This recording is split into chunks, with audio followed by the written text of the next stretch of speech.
that's Bushwick in East New York.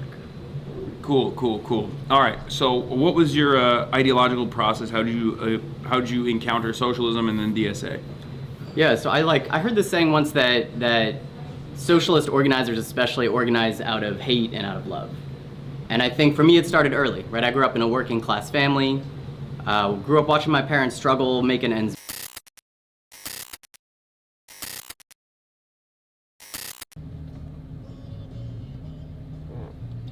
All right, everybody. So you told them that you're gonna dual stream on Rumble, right? Oh my God, you're so fun. I went. Oh shit! Did you swap it, my bad? Yeah. We're on the floor. You're on the floor. Okay, so we're on our way to an undisclosed location, ladies and gentlemen. We are going to be broadcasting the DSA Slate. I feel like they put this thing together just for us, low key. Low Kirk. And you know, we'll see how it goes. But I'm gonna be grilling them on how to implement woke Sharia in New York City, also now known as Memdanistan. On how to, for those of you who don't know, I got the big pants on. In the floor of the car. There's Jesus still. Christ. What? What are they saying? They're complaining about the floor being dirty. I'm just like, That's crazy. Fucking Uber, dude. Yeah.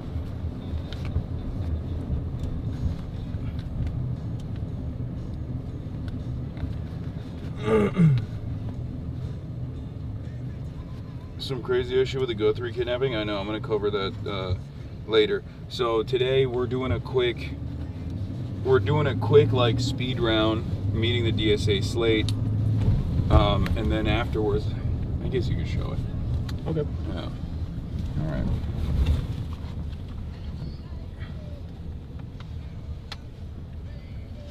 What's up, everybody?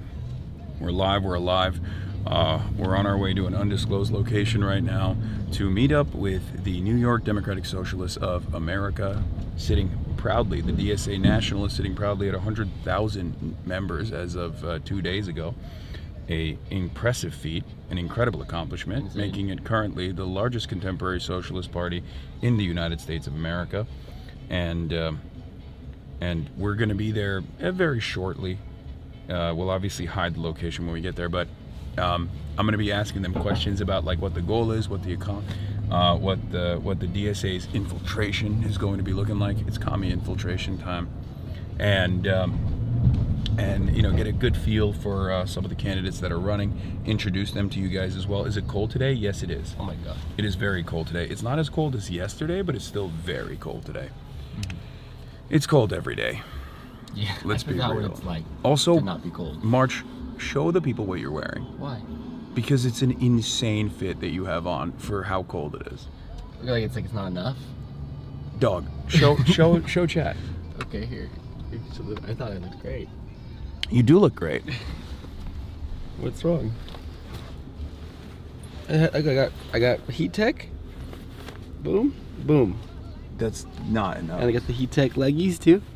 Okay. Yeah. I'm warm. I don't intend on being outside. Yeah. No, I understand. Well, I have the heat tech on. It's funny. I got this. Minnesota like broke you.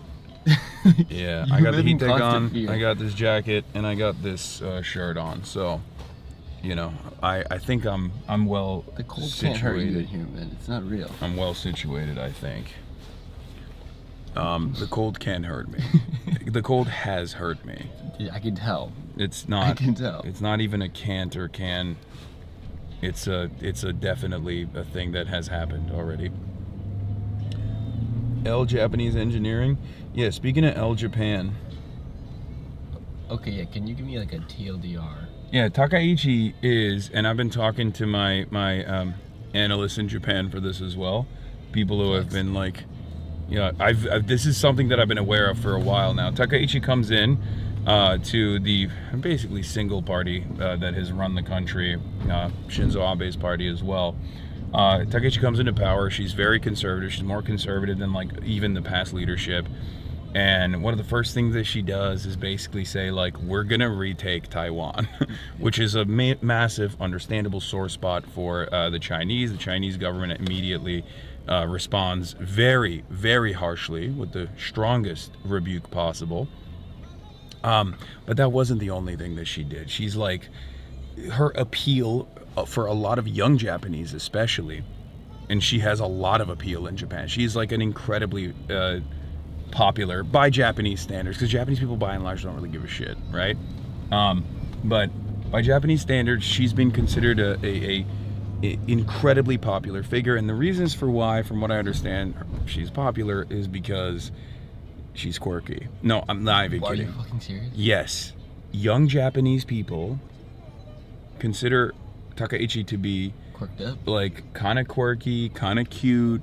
She goes around, she like plays the drums with the South Korean president, and like and they're making like bobblehead toys of her. They're making like merchandise of her. Oh my god. And she has been able to literally coast to profound popularity, and has revitalized the image of the main party LDP because of her singular popularity in Japan. So, recognizing her own popularity, she gambled and wanted to call a snap election.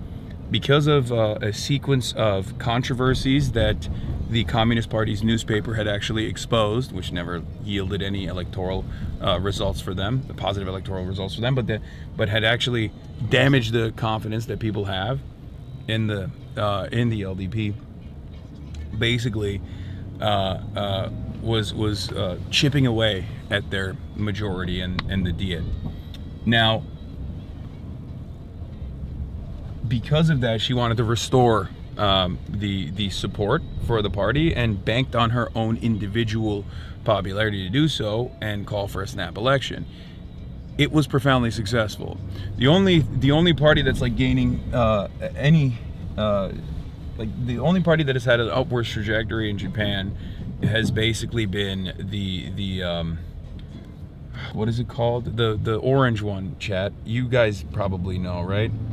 The orange one that is, I'm blanking on the name, but like the MAGA Trump adjacent party that's like even more anti-immigrant than most of the other Japanese parties, which are all for the most part anti-immigrant.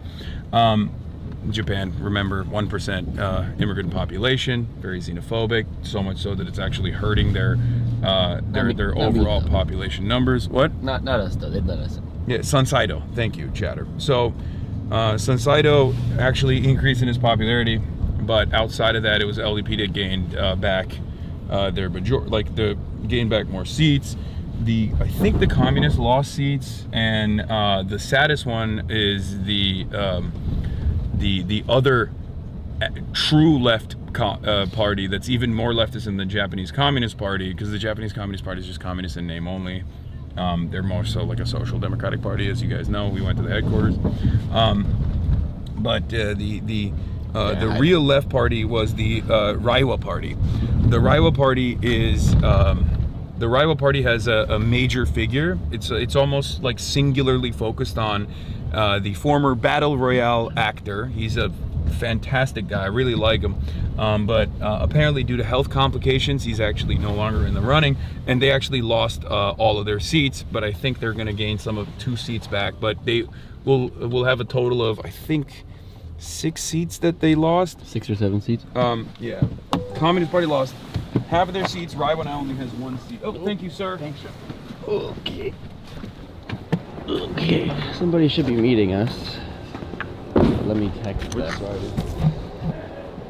Okay, hold on. Oh, there he is. Okay.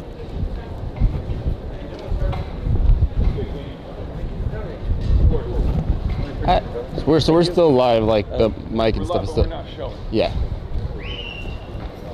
And I can also mute if you need me to, but. Oh, you? Thank you. Oh my god, the wind is so strong. Almost slammed the door in my face. Thanks, brother.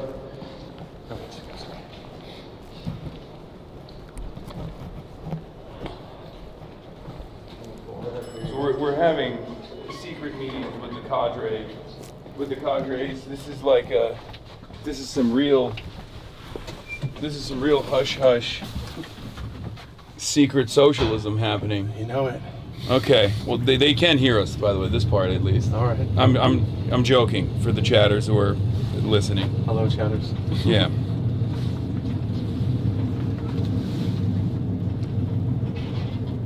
Open presence versus closed presence. Thank you.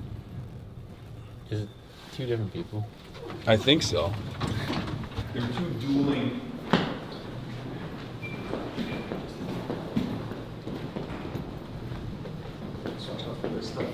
Not showing any. Don't worry.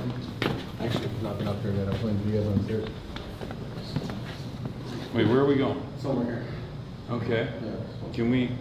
Is there a place where I can like show the camera? No. We'll be very shortly. Okay. Sorry. I can just follow those. Okay. It's a big secret, guys. There we go. There we are. Hello. Yeah, no, she's like. Can they get somewhere where there's no Branding. Yeah. To the candidates. Probably back here. Are we taking them to? Yeah. There it is. Here they are. What up,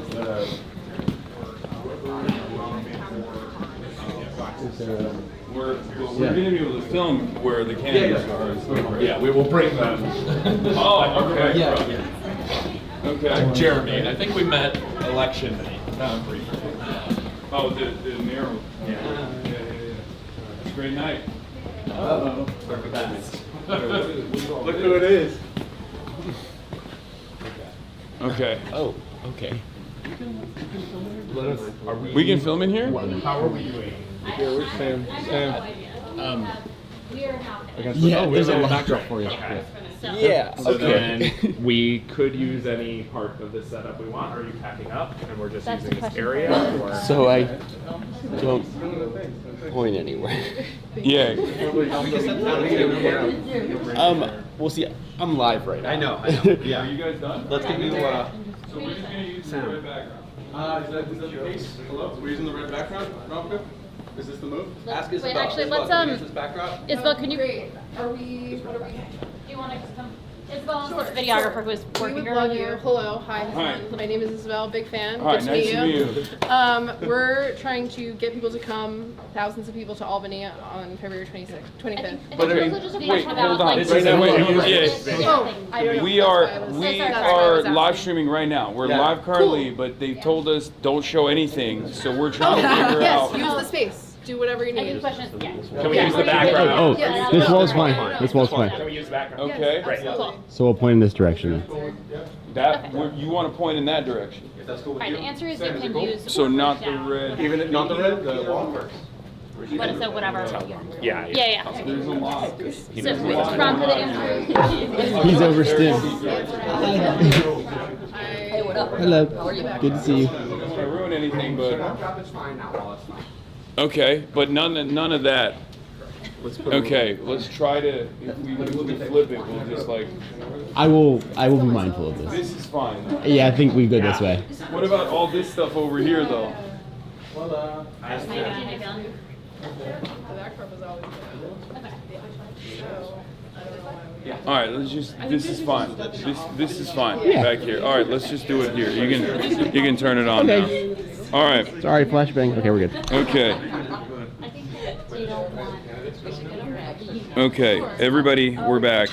We are in a nondescript location in, I don't want to dox ourselves, but we're in New York City, in the state of New York. We are inside of Manhattan, and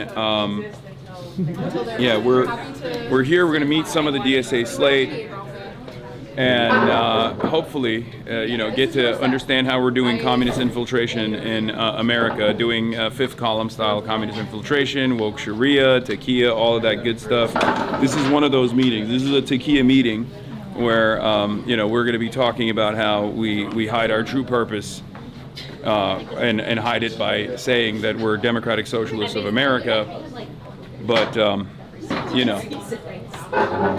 yeah. So shouts out to the New York Post reporters that are tuning in live to the broadcast. Shouts out to the Jewish Insider reporters tuning in live to the broadcast to see, to write that down, okay? Don't forget your CIA handler. Yeah, so, yeah, apparently they don't want to show the boxes there as well, but. So yeah, that's why I'm literally not moving the camera. Okay, yeah, don't move the camera no matter what you do. Now, that's not working, man. I don't think that's working. You're okay. You're trying though. It's good. Do you want to use this? Okay. These two seats, for instance. So is it gonna be like a one-on-one and people just like come Just in? rotate, whatever you want to do. We can Okay. bring in everybody at the same time and then do one-on-one. Okay. Let's push it further back if possible. Can you help me? Hey, Dan, can you help me move this table back? Oh, that's way heavier than it looks. Yeah, it's a heavy. Okay, well Dan, you can also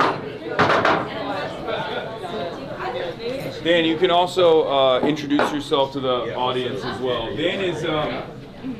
Dan has a tenacity that I think is probably very good for being an organizer and you know, fighting for contracts and things like that. And in this circumstance, that tenacity is the reason why we're here today, because he was, I don't have any pleasant way of putting it, up my ass about making sure that every single DSA Slate got a moment in front of the camera to be introduced to this audience and to, like I said, talk about how we're going to implement woke Sharia. I also brought Noah and Alex here as well. You guys want to come up and say what up? Yeah, I would pan to you, but I Yeah, can't do that. You got to get in. Hi everybody, hi audience.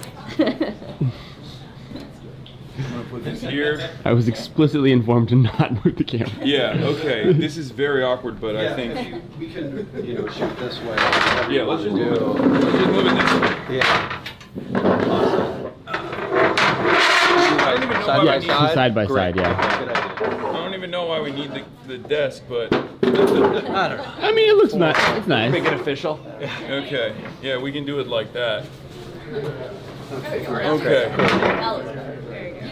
Cool. All right. Should we move the slate in? So get everybody behind you, or like behind? Can you meet everybody? How in many front of people you? am I going to meet? I think there's 8 of us. Okay. Okay. It's like a third of a Jubilee. What? A third of a Jubilee. Okay, yeah. That's what we're going to do. This is the format. It's going to be Jubilee style. I'm going to be interrogating everyone one by one. Okay. Give just like 38 seconds about why state slate matters, why it's cool for Zoran, why it's been our strategy, and then Yes. start going through. Let's do it. Well, I was going to ask that question. Yeah. What am I doing here? I mean, Get fed your lines, what the you hell's know? going on? You Where's know? the teleprompter? Can I? Yeah. So, On the sides. Just so, anything. okay. So, let's start from the beginning. For those of, for the people that are tuning in, what is the Democratic Socialists of America? What's the mission? I'm not even joking. Like, just start, Day one. yeah, start as start with like all of that. I mean, Democratic Socialist of America has been around for a while, since the 80s, but like really took off after Bernie Sanders ran. And people joined who believed in his platform of empowering working people, of fighting against corporate elites, fighting against the 1%, justice on the international stage, justice for working people, all that stuff. And we're a membership-based organization. We have actually nationally just hit over 100,000 members, first time in DSA history, and I think like a milestone in the history of the American left as a whole. And NYC DSA, where we are in New York City right now, is the biggest chapter in the whole country. We are almost at 14,000 members just in NYC alone. Mm-hmm. Which is pretty And incredible. what are some of the things that the Democratic Socialists of America, specifically in New York, do? So we fight on the streets for things that matter. We get out there to fight against ICE occupation. We Fisticuffs. get there. Yeah, exactly. Well, Yeah. Okay. protests. Okay.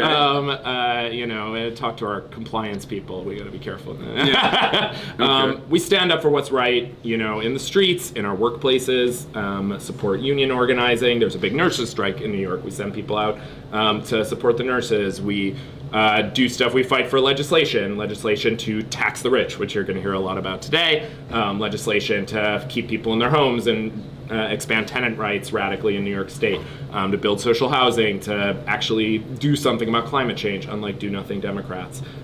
All that kind of stuff. And we elect people, which is maybe, where we've made kind of our biggest splashes. Obviously most prominent, well, maybe starting with AOC 2018, a campaign we were involved in, all the way to Zohran Mamdani 2025, which is all right. pretty cool. I know those people. That's cool. So you elect candidates, you push for legislation. You push for legislation both at the local level, but you also push for legislation at the national level as well, to the best of your ability, right? But there's is there a difference between a candidate that is endorsed versus a candidate that comes from the DSA?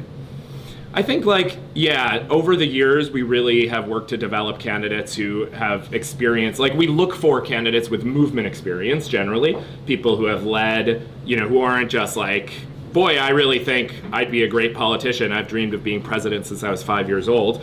But people who are who have come from the movement, who have had leadership positions, who have led masses of people to change the world in some way.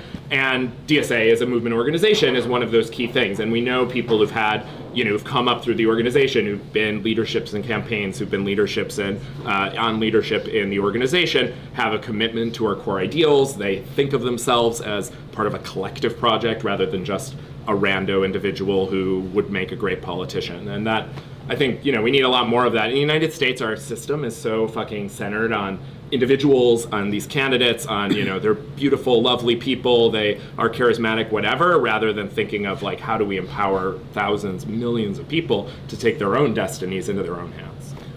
Let's say I've heard about socialism for the first time, but I feel like it's a boogeyman. I've heard that it means bread lines and the USSR. And I don't think it's cool. I'm scared of the USSR because some people think it's cool. Not me, of course. I don't know. Maybe. I'm curious about what it is. What do you recommend? Can I join the DSA? Can I go to the meetings? Are the meetings always held in a secret, undisclosed location like this one? Or are there places that I could go and join? Yeah, please do check it out. dsausa.org/join. Check out Socialist.nyc, New York City DSA's website, and it's super easy to join. We ask everybody chip in. You pay some dues. It can be as low as $5 a month, less than a cup of coffee, and really less than a cup of coffee. That's depressing. Yeah. But the cup of coffee's gone up a lot. The price of it. It's massive inflation crisis.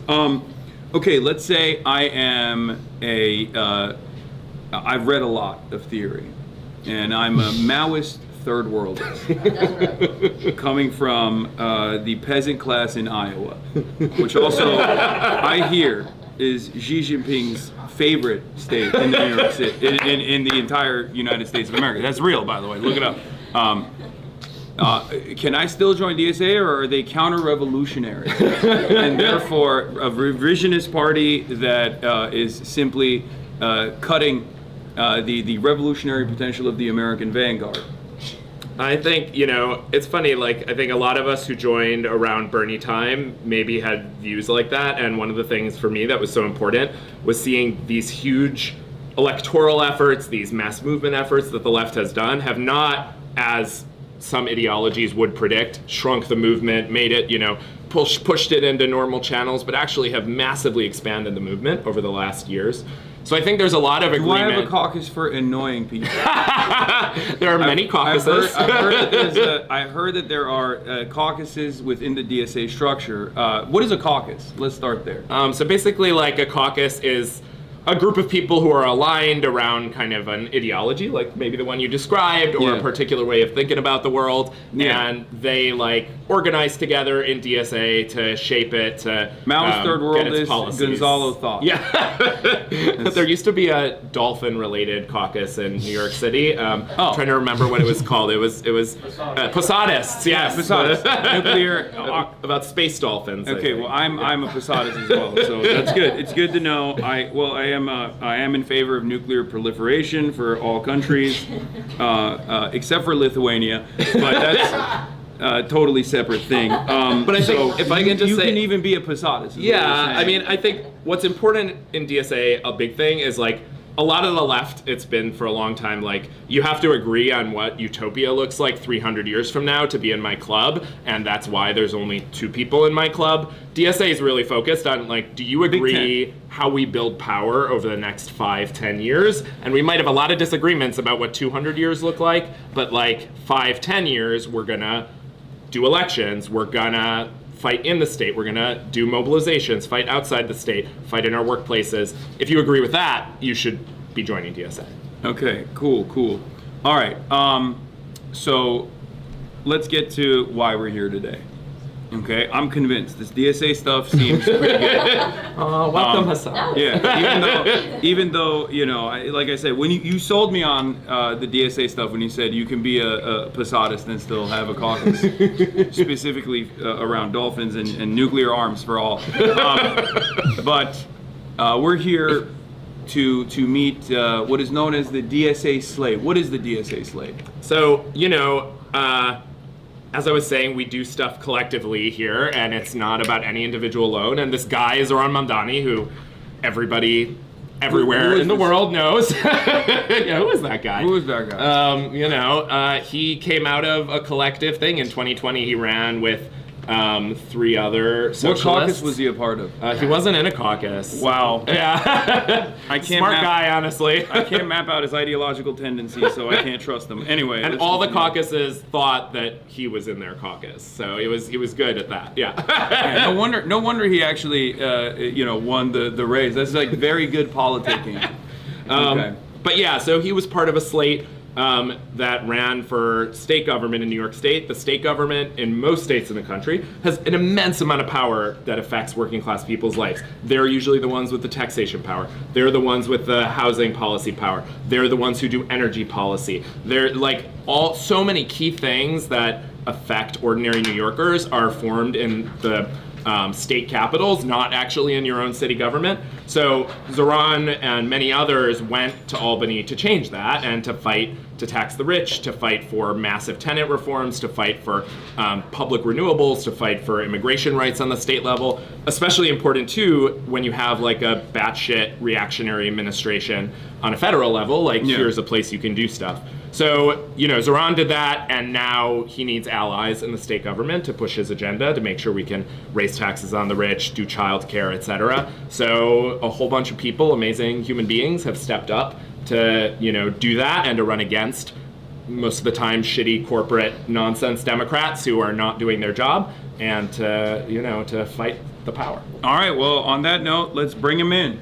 Let's do it. A speed round of the DSA Slate. Thanks, Hasan. Oh, it's on this side. Okay. We can do the whole group. I don't know how we're gonna do that. Will you just like get behind me? Is that what you? Normally I just get up and walk. Photo. To us, we all say hi, then get I can't pan. Yeah. Get over here in the kitchen side so we can maybe pan to you guys like this, right? And then this is fine, right? Yeah, this is fine. Okay. What is that link? You're posting. You're putting up a link. Okay, so. What up, chat? Okay, so who are you guys? Every single one of you, get in here. Get on in here, friends. Yeah. Who are you guys? We're still coming up with a tagline right now. So you know, we're tax the rich 10 perhaps, but we are committed to doing that, but we do not have an official name yet. Okay. Chat, maybe you want to vote on it. All right. Oh no, they will come up with a disastrous names. It will be horrible. Okay. But what I mean is, like, who are you guys? You're the DSA Slate. What are you doing here? And I'll obviously get to learn about you one by one in a second, but just broadly. We're running the Change New York. Candidates for Assembly and Congress. Yeah. Okay. We're not everyone, but mostly running against establishment Democrats and trying to put more socialists in office in Albany. Okay. And why is that important? Well, can't establishment Democrats also play ball with Zoran Mamdani's agenda? No, we've seen that already. Yeah.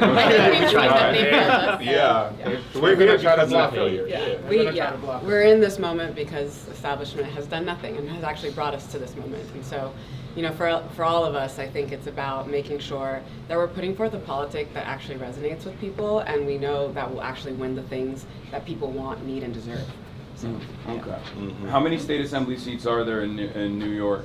Oh, Total. Total. 150. Yeah. 115. Okay. 150. Or 150. 150. Yeah. Wow, that's a lot of state assembly seats. Yeah. Okay. We have 8 so far, and then if you add 1, 2, 3, 4, 5, 6, 6 plus 8.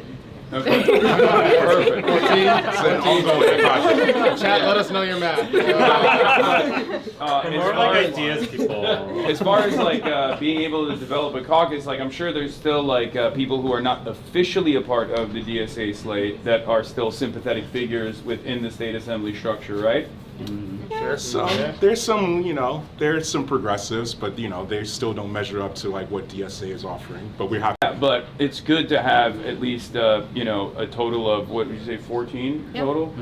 14 total DSA slate official endorsed DSA candidates or DSA state assembly members means that you will have a lot more bargaining power and that you can all get together and move in a certain direction and then hopefully be able to command the rest of the state assembly members to a certain degree, or at least caucus alongside them to get on board with certain initiatives like taxing the rich. Yeah, Absolutely. I think a lot of those corporate Democrats that you're talking about go whichever way the wind is blowing. Yeah. And so our job is to dictate which way the wind blows. Yeah. So those folks in the middle move in that direction. Oh, I know. Yeah. I always say this, but they are regime defenders. They are loyalists to whatever the Democratic Party is saying, whatever the output is, and therefore, I mean, they're some of the strong. They're bigger Zoran supporters than me now.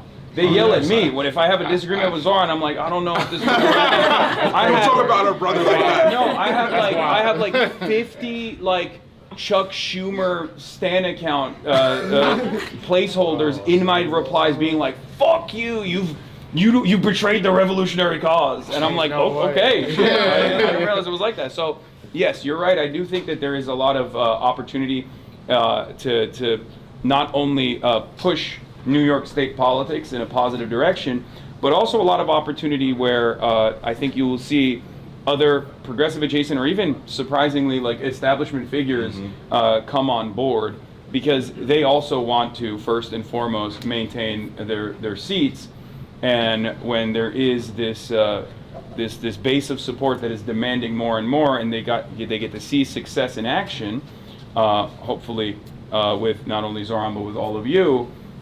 They go, people that go out and vote for their assembly members go, why can't mine do this? Like, wait a minute, mine didn't actually vote for this. So this time it's 16, next time it could be 50 or even a larger number.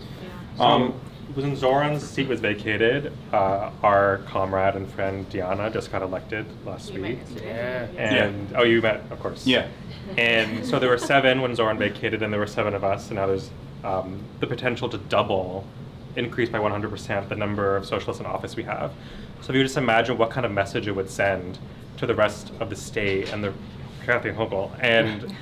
rest of the world, really, if we increase the number of socialists in office in New York by 100% in just 1 year. Like, think about how amazing that would be. Hell yeah. All right, well, let's do it one by one, right? Is that how we're going to do it now? Let's get into it. Okay, I'm going to sit down. You guys come in, and you'll introduce yourselves. Okay.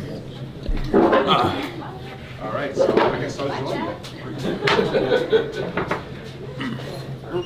Sorry if there's an ethereal voicemail camera. I just want to remind the candidates that we have a Yes. handy link where you can donate to all the candidates in one easy click. So if you want to... bit.ly/NYDSA26.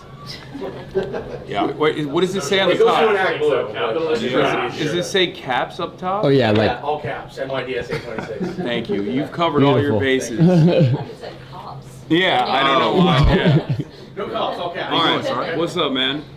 All right. What's your name? Ian Huntley. Okay, Ian Huntley. So Yes. you're what are we doing here today? I am a candidate for Assembly District 56 in beautiful Bed-Stuy and Crown Heights. Shout out to Brooklyn. Cool. So how did you walk me through your process? Like, how did you encounter socialism? I'm a millennial. I'm 41 years old. I've experienced a lot of disappointment like many people have.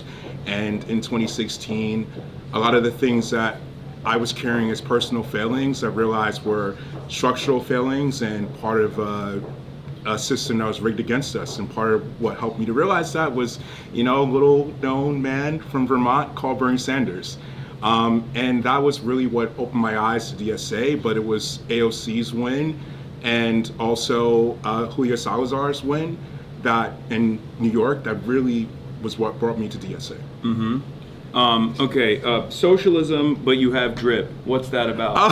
I'm glad you appreciate that. You're wearing the Jacquemus Nike collab, and I feel like that everyone keeps saying that's unacceptable. Oh, hell no. If you check out my my personal account, I work in fashion. I was a fashion designer before. Oh, that's doubly unethical. Okay. Yeah, hey, but I'm on the right side of things. I'm using the master's tools to deconstruct that. And in fact, fashion is so much a part of what I do that we've got these great, also anime. I'm also a huge anime and manga fan. That's triply bad. Okay, so we've got these great shirts, the Huntley x Huntley shirts that is available for anyone that signs up to canvas for us. Dude, and you can rep Hunter. Huntley x Huntley, yeah, bro. This is, and these are, look at this. These are very special kind of merch. We're trying to make sure that the merch game is never the same.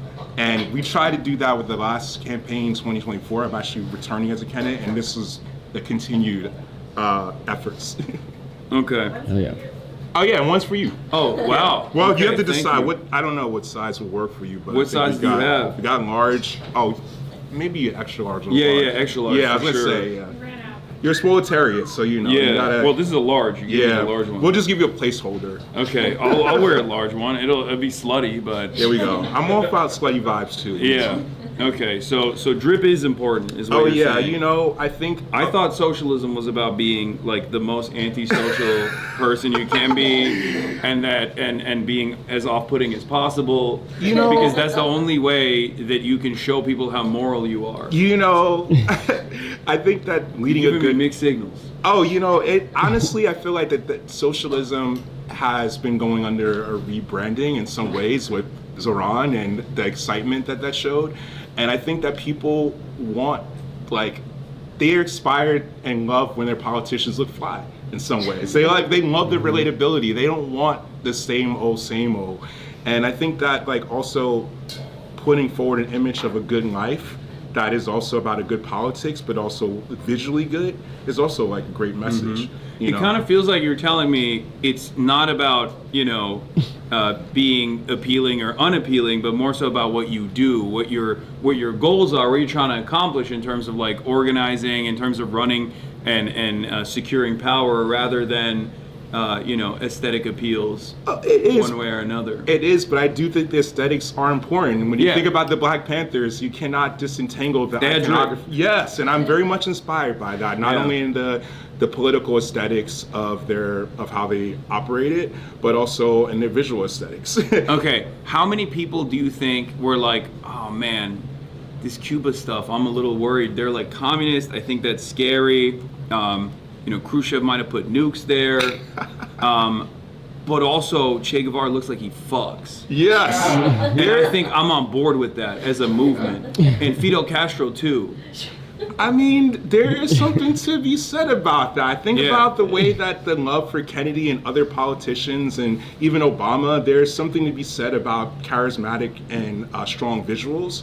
And I think every political movement that has had strong visual imagery has also been a successful movement. Yeah, Marxist Leninist clavicular socialism. Yeah. You always have to stay mogging your opponent. 100%. Always. Who's your opponent? Oh, I'm mogging her. So there's hell yeah. She's a do nothing dem. Someone that. Let me look her up real quick. Someone that, What's your Stephanie Zinnerman, Assembly District 56. This is a situation where we have someone who's very representative of the status quo, of the politics that we're done with. That's the politics they're telling us to accept less and do more with it. And we know that we deserve more. And that this is what this slate is about, and this is what my campaign is about as well. Okay, she looks like she has some drip. I'm not gonna lie, but you might have her beat. You might have her beat, but she does have some drip. To be clear, if you're from Brooklyn, there's some element of drip that you have, but it's levels to this, and she's not seeing me. Okay, but aside from drip, which is obviously important, what are some of the ideological differences that you represent in comparison to Stephanie? Well, I mean, she's not someone that's at all talked about green social housing. She's someone that is not committed fully to taxing the rich in order to fund what we need. She's someone that's not committed to the main issues that we're running on to make New York more affordable. Someone that takes money from the real estate hobby and special interests, the most corrupting force in New York politics. Yeah. And so like we don't have the kind of housing progress that we all need and deserve because of candidates and because of politicians like her. Okay. All right, perfect. So let's go. And chat, please hit that link. NYC DSA 26. Bit.ly slash NYDSA 26. Bit.ly NYC DSA 26. All caps. Hell yeah. NYC DSA.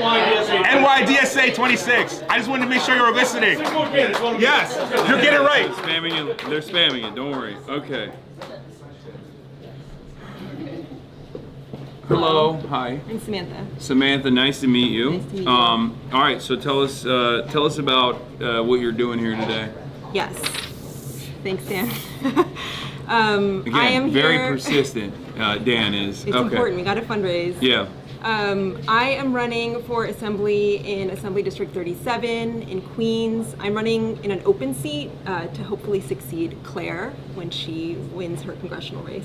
Mm-hmm. Okay. Yeah. Do you have okay? Let's start with what your ideological journey looked like. Yeah. I feel like I circled around getting interested in socialism growing up, but then specifically I went to urban planning school for grad school, and that sort of cemented for me that the frameworks that we're sort of meant to operate within and like the boundaries that we're supposed to work within in planning and like politics are neoliberal, and they're not going to get the working class what we need. So after studying planning, I decided I wanted to be more of an organizer and work with housing justice, and started doing that in New York in like 2014. I've worked with like social housing, so limited equity housing co-ops. I've been a tenant organizer for years. And then specifically after 2016, you know, I got involved in the Bernie campaign a little bit and wanted to join a long-term political project and join DSA, and sort of have been on the DSA journey for almost 10 years. Wow, hell yeah. So what are some of the reasons why like having someone like yourself occupy this seat is important?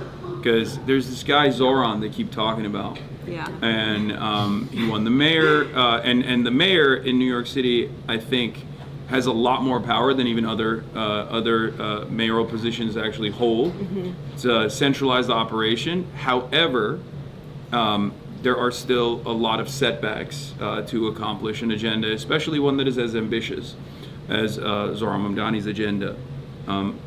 What do you like? What will electing someone like yourself into an assembly member position do to advance Zohran Mamdani's agenda?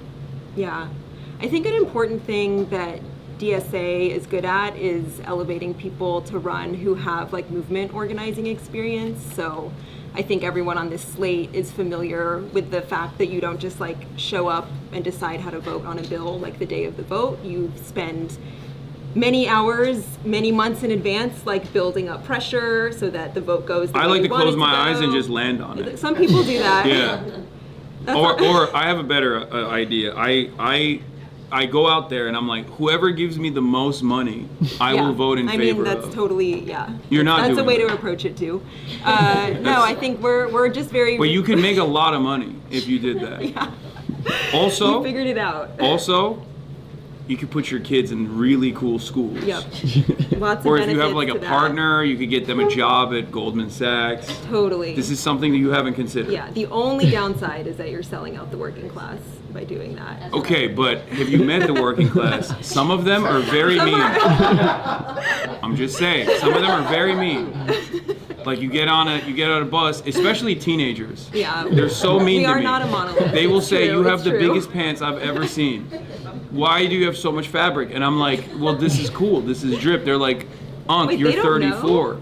You're Yeah. 34. What do you mean drip? Build a family." That's Yeah. what they say to me. Yeah. And then that's when I think like, What a okay, point. fuck the working class. Yeah, yeah. You know, like I'm like, oh, you're never gonna own a home, and that's good for me. That's like, it makes me feel better. So when you're organizing around like tenants' rights, for example, do you ever factor in that some of the tenants' vibes might be bad? Some of the vibes are bad. I mean, this is a great point because, thank you for this. With housing organizing, like you can't, like, you're meeting people where they're at. Sometimes the only thing people have in common is that they hate their landlord. Their political ideologies are across, you know, the whole spectrum. So you do get good at like drawing out the like self-interest that people have in common when you're building a tenant association or doing other kinds of organizing. And I think that's like what you end up having to do in Albany as a legislator is like finding like the one little thing, like, oh, this person likes Prince, and so I'm going to talk with him about Prince when we hang out, and like bring, you know, build a relationship and hopefully use that to build power over time. So as an organizer, you also have a policy of not being as annoying as possible. I'm getting mixed signals once again. I feel like everything I learned on the internet was wrong, but okay. Well, thank you so much. What do you want to promote before I let you go? Okay. Bit.ly, NYDSA. They're spamming the link in the chat. Samantha Cat, community organizer, Democratic Assembly District 37.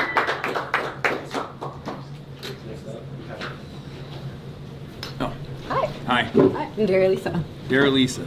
I'm running for Congress, actually, not the state assembly. Okay. But running for Congress in New York 13.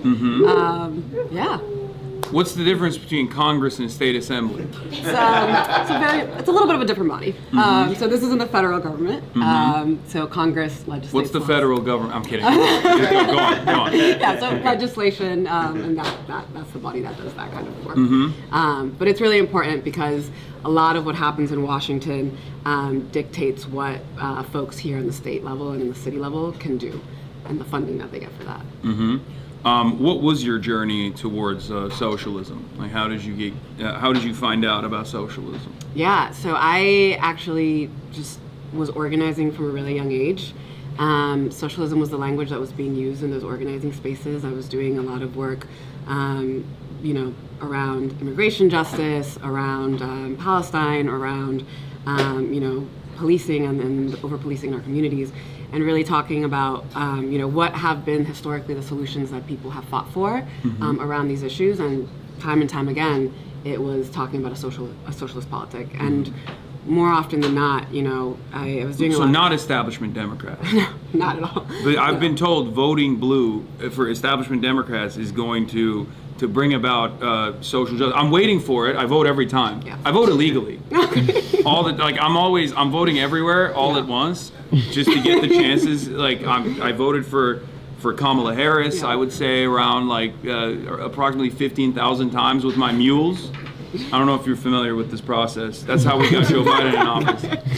And it was a little disappointing because, you know, I voted for Joe Biden illegally a lot, and he had a first 100 days of immigration policy.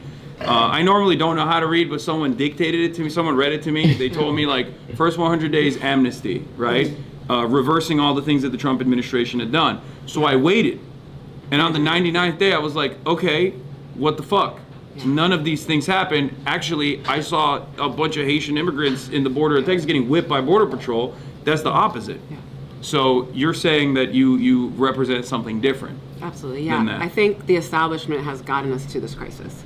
They have not only done nothing about it, but have made it so that folks feel that they can't identify with the Democratic Party. And so, you know, part of why I'm running is because if we are serious about taking back power for everyday people, we have to make the Democratic Party a party that people actually identify with and resonate with. And those values are socialist values. Those are the things that people actually want to see. And so, you know, the person I'm running against is one of these Democrats. He's an incumbent who's been in office in Congress. This is, you know. What's his name? His name is Adriano Espaillat. So he's been in office generally for about 30 years. He was first in the state assembly, then in the state senate, and now he's in Congress. And he has he's been in like caucuses and things such as like housing, and yet it costs $4,000 for a 2-bedroom in Harlem and Washington Heights, which does not make sense in the second poorest district in the state. Okay, Adriano has no drip either. Oh, no, he's not. Yeah, he's dripless. He's also 71 years old. And I feel like that's too young for congressional office. I think we could go older. Yeah. You know, my thing with that is I was also like, if I could trust that he was actually representing our values, I wouldn't be running. Like you know, when I was asked to consider this, like I was working on my dissertation, working on my job. I had things that I was working on that I felt really good about, and I was doing a lot of organizing as well. So for me, it really was about like seizing the moment where we're recognizing that people have felt abandoned, and what we need to be doing is like taking the risk of like representing what people need and want right now. And the neighborhoods that you'd be representing would be Harlem and right? So Uptown and parts of the Northwest Bronx. So Okay. from Harlem, Washington Heights, Inwood, University Heights, Kingsbridge, out in the Bronx. Cool. What are some of the things that he's done that you were like, I could do that better, or I could actually, you know, follow through on an agenda? What are some things that he's done that make you feel like you might be compromised? Well, for one thing, his biggest funders are the very institutions that are making life hard for us.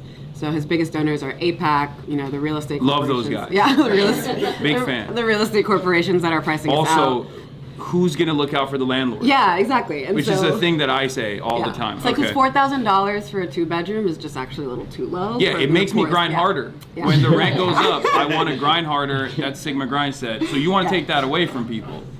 You want to lift some of that burden. Yeah. Okay. So. What if they don't work hard though? You know, I don't think that's the problem. Okay. Generally, I think Okay. people are generally hard workers, and even if they weren't, I think people deserve a dignified life, and like housing should not be a thing that is scarce. It shouldn't be a thing that we have to work so hard and spend so much of our paychecks to be able to afford. And I'm a small business owner and a small mom and pop landlord. I have 600 properties in Manhattan. And, you know, they keep calling me and they keep saying, hey, my heater is broken and it's minus 15 degrees today with wind chill. And I'm like, can I paint white over the heater and then that will be the solution? And they're like, I'm going to not rent. I mean, I'm not going to pay rent anymore, which I think should be illegal. Would you arrest the tenants? I would never arrest the tenant. Okay, that's... You know, I think actually we should make it more accessible to folks to know who their landlord is, so that they can. I don't want them to know who I am. I'm very... Oh no, we're gonna find you. Okay, I'm very shy. Yeah. So okay, that's good to know. So all right, so you're like housing justice is a big part of your initiative. Can we talk a little bit about that as well? I know that there's other candidates that are going to come on as well, but this is something that I want to talk about. One issue, in my opinion, even with the progressive side of things in the Democratic Party, is that there is a genuine lack of initiatives that they're backing around housing. I'm a big advocate for socialized housing, public housing. There is a public housing system that exists in New York, but unfortunately it's in a state of dire disrepair because it's underfunded. And there is this attitude around public housing in America, kind of reactionary, in the same vein as like, you know, being anti-Medicare for all, where people think, oh, this is going to be bad, this is not going to be a good thing. What are some of the initiatives that you guys are working on as far as housing justice goes? Yeah. And also, how would you present that? Like, how would you defend, you know, housing justice in general? Yeah, absolutely. I agree with you. I think we need to be reinvesting in public housing. NYCHA is an incredibly important part of that. In my district, 80% of the NYCHA buildings in Manhattan are in the district. And I spend a lot of time in these buildings through my day job. Every single time I walk into them, I can feel the abandonment, right? The state has abandoned these buildings, these tenants. Folks are living with lead paint, roaches, rats, just really horrible conditions. And these are things that we have the solutions for, we just lack the political will. We need folks who see the struggle that people in NYCHA live through, who are invested and committed in like funding NYCHA so that the repairs that need to happen, not politicians who are trying to privatize NYCHA and sell it off in bits and pieces to these like private landlords and pricing people out of the city. Okay, but what if BlackRock wanted to make better returns on their investment and then they wanted to diversify their portfolio? This is something elsewhere, but it won't be this is something NYCHA. you're not considering, it feels like. Okay, I have a suggestion. We give it to BlackRock and then And then also, instead of all the funds that could go to NYCHA, we could give it to Israel. I'm floating this idea by you. Actually, Okay. you know, my platform is actually Babies Not Bombs platform, where instead of giving money to Israel to bomb children abroad, Who's going to kill children? we, Because someone has to kill the children abroad.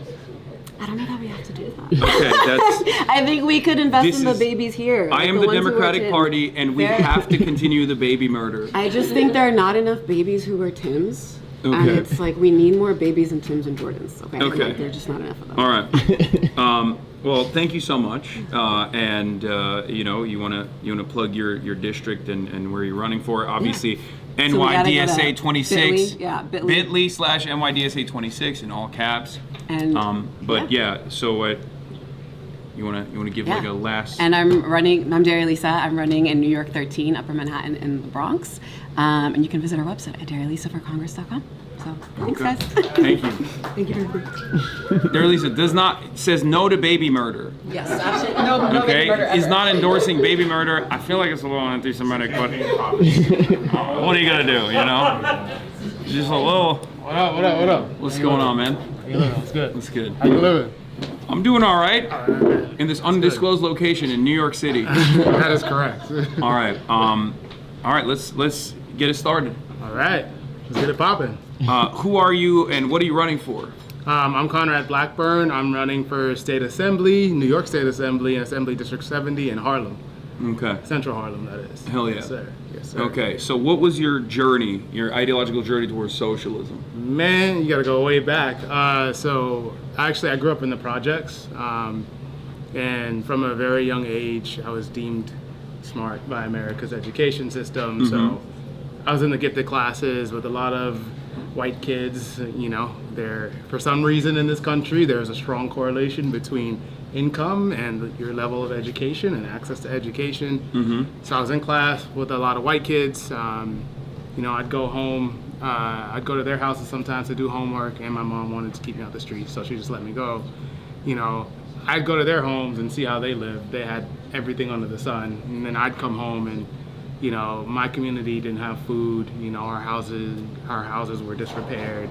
We had roaches and rats in our living spaces, and so I always wanted to figure out what the answer to that question was. And at the age of 14, somebody said you should read this guy named Karl Marx. So I started reading Marx at like 14 years old, and You were kinda a stuck whole with me. ass nerd. I was a whole ass nerd. Yes. God damn. Yes, living up to Okay. the name, you know? Yeah.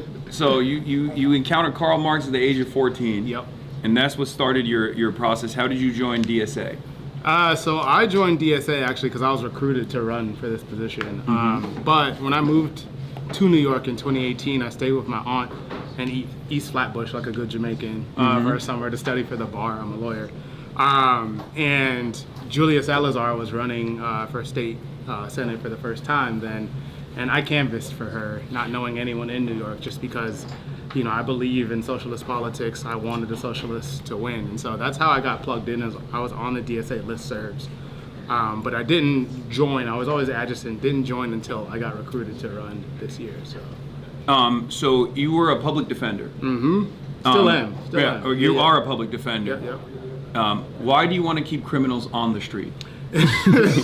Well, I want to keep working class people on the street because the more we take working class people off the street, the more we're dividing the working class's power. And so, you know, putting people in cages and having these corporations profit off of people's bodies is one, not a good thing. Two, I'm a black dude, and as we know, most people in jail and prisons are black and brown people. And I just, you know, I don't agree with people constraining us and putting us in cages and then using our labor and profiting off of our labor. Okay, what if someone scares me? Should they not You're a go big to guy. Who's gonna scare you? Okay, you gotta square up. Okay, imagine me as a much smaller person. Okay. And I'm walking down the street. I don't like the vibes of someone. Oh yeah. Cops arrest them. Shouldn't they stay in prison? You know, I would say no because. Okay, that's a radical idea. It's a radical idea. Okay. Because whatever scares you about that person, them going into a jail cell is not going to change that, right? What's going to change that is somehow making you feel more comfortable. I don't know. They got to dress differently or something. I don't know what it was that scared you, but yes, I'm very racist. Yeah, I understand. It's not going to work. You I get scared too easily. Well, you know, we had to pretend like you're smaller, but you know, you're not actually smaller. You just got to square up next time. Yeah. Or okay. as we say in New York, you just mind your own business. And if I go to jail, you will be my public defender. 100%. Yeah, I'll pull up. I'll be like, free my guy. Like, what's going on? Okay. Moving on from that, who are you running against in your district? Yeah, I'll be trying not to say his name. His name is Jordan Wright. He is a Nepo baby. Okay. He is the son. Okay, well that's. Sometimes people are Nepo babies, and that's fine. Maybe their uncle had a YouTube channel and they started working there because there was no job opportunities elsewhere. I'm just saying. No, okay, go ahead. So how was he you a Nepo weren't baby? in a political dynasty, you know, Yeah. and you didn't think a seat was beneath to you. Well, yeah. Have you heard of the Young Turks? It's a dynastic name. I have heard of the Young Turks. I used to watch. Yeah. But yeah, no, that's who he is. The seat. Well, he now would probably be like, you are keeping criminals on the streets. So, I mean, but he's had a different. He would say something like that. You know? But that's different. That's fine. Go on. But yeah, no, he's just. What was his dynastic, like, is his parents also in New York? Yeah, politics? his dad held this seat for a long time, and then his dad ran against Adriano Espaillat, who, you know, our friend Ari Lysa is running against, and lost to Espaillat. And his dad now is the head of Manhattan Democrats, and so it's just a family legacy for them. Love those guys. Yeah, love them. It's a family legacy for them, and so this is just more about conglomerating power for them and what it takes to bring power back to people in power. What are some policy differences between yourself and? You got the pick of the litter. Give the me main some. one I could say is I could say free Palestine, and he can't. Right? Why doesn't he doesn't want to free Palestine? No, he takes Solidarity PAC money. Oh wow, which is state level APAC. Okay. So he can't say that unless he wants to keep his funding, so he doesn't want it. I saw my favorite politician, Malinowski. He was running in Essex County in New Jersey, New Jersey 11, and he had the audacity to say that he would condition aid to Israel sometimes. Oh wow! Even though he's super pro-Israel. Yeah. And then luckily AIPAC struck him down. Oh wow! So now there's a Bernie crash. Lightning or like what? Pretty just much came out of the sky. Yeah, that's what I call the lightning strike, which happens to be like $3.9 million in ad spend. Got it. In a special election. There's electricity going on there. Yeah. And so he lost. There was an upset victory for a Bernie-crat who does say free Palestine, which wasn't. It made me very sad, but it is what it is. I mean, the other difference is I'm running to fully support the Invest in Our New York package, which is all the tax the rich bills. He's not on any of the tax the rich bills because people don't want to tax themselves. Why do a lot of these New York Democrats not want to tax the rich? What's up with that? They're rich. They're rich. They're part of the rich. They're part of the rich. Okay. So. Well, they're more productive with their money and more moral because they're wealthy. Some would say. I think I would say that. Some would say there's a connection between morality and money. Some would say. Okay. I think inverse relation, but it is what it is. Okay. Well, Hey man, no shade to you. No, you're right. I meet a lot of rich people. They're fucking assholes.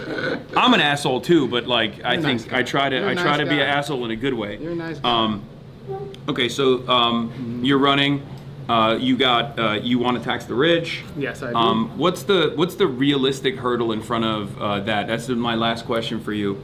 As far as the state assembly, like what can a state assembly position do in terms of advancing this agenda?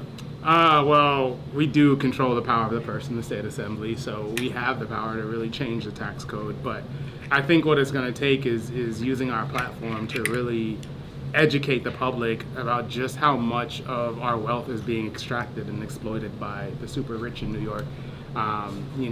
Billionaires pay the same amount of taxes as people with almost like $275,000, right? And so people need to know this. People need to know that the super rich are escaping their taxes. What if they escape New York? The super rich, what they Yeah, escaped all New of, York? all of my friends in the group You can chat. never escape New York. All You of know my that? friends in the group chat, they all left. New York never leaves you. Once it's inside, it never leaves you. Yeah. You know? That's true. I mean, they keep saying they're going to leave New York, but they're still here. They're still and here. I'm like, when are you leaving New York? Their I wanna- businesses are here. I know. right? I want to Like, buy. Are they going to pull their business out of New I want York? to buy your brownstone. Leave New York. You said you were going to leave. It's woke Sharia time. Why haven't you left New York? I keep texting them. We need reverse gentrification. That's what Yeah. we need. Yeah. I keep texting them photos of Zoran Mamdani with a big beard. And I'm like, that's your mayor. Lord, not Big Z, not the Big Yeah, I'm like, Stepper. that's your mayor. He's doing taqiyya.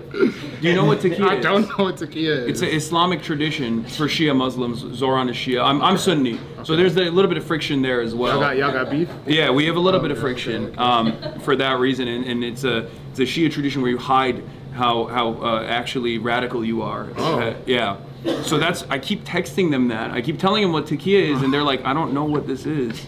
Like, is this like a Mexican food? Like, what are you talking that's about? sick, kid. And the reason why I'm saying that is so they leave the brownstones so I can buy it. Okay. But they I hear haven't that. left yet. I hear that. And you Kinda probably feels- shouldn't put big beards on Zora. No, yeah, that's well. We need the cute face, Only if you want to know? get the only if you want to get the racists to leave, right? Like, come That's on. true. That's true. It's like I just for some reason that scares them away. A beard. Yeah. I have a beard too. So. Yeah, sometimes I do as well. I shave it down sometimes, but okay. So you're wearing Kai Cenat's Vivette. What? What is This is Young LA. Is Young LA? It's a brand for people who like to lift. Okay, Ice did that for a clip. Yeah. That'll definitely go viral. That'll go viral. Sorry, I had to do that. You know, it's okay. It's okay. Hopefully they give your boy some free clothes. Yeah, 'cause your boy needs new clothes because I'll be All right. outside in the cold. So Kai Cenat, get this man some drip. Please, All right. chat. Nice to meet you. I Thank you appreciate so you. much. Y'all click the link. It's really hard Breaking to say. news, breaking news. Better link just dropped. It's Oh, dsa.nyc/slate. New link, chat. Just New happened. link, chat. I appreciate you. Somebody gave me DSA.NYC. some. working. DSA.NYC/slate. Click it, chat. Click it. Thank you so much. It's Conrad Blackburn. Appreciate you, brother. Thank you. What's going on? What's up, man? Good to meet you. How I'm you doing? beginning to notice a trend here where every Is it single drip? person is dripped out. And now. yeah, I Come on don't know how I feel about it. Like I said, I can't. It feels like you guys are. Do you want us to loan you some clothes? This is. Are you saying I'm not dripped out? No. I didn't mean it like that. No, I I'm just kidding, like it's I'm on the kidding. table. I like. What's up with the ring? It's a riot ring. Riot. Okay, I like it. All right. Who are you and what are you running for? My name's Christian Celeste Tate. I'm running for State Assembly in District 54. That's Bushwick in East New York. Cool. All right. So, what was your ideological process? How did you encounter socialism and then DSA?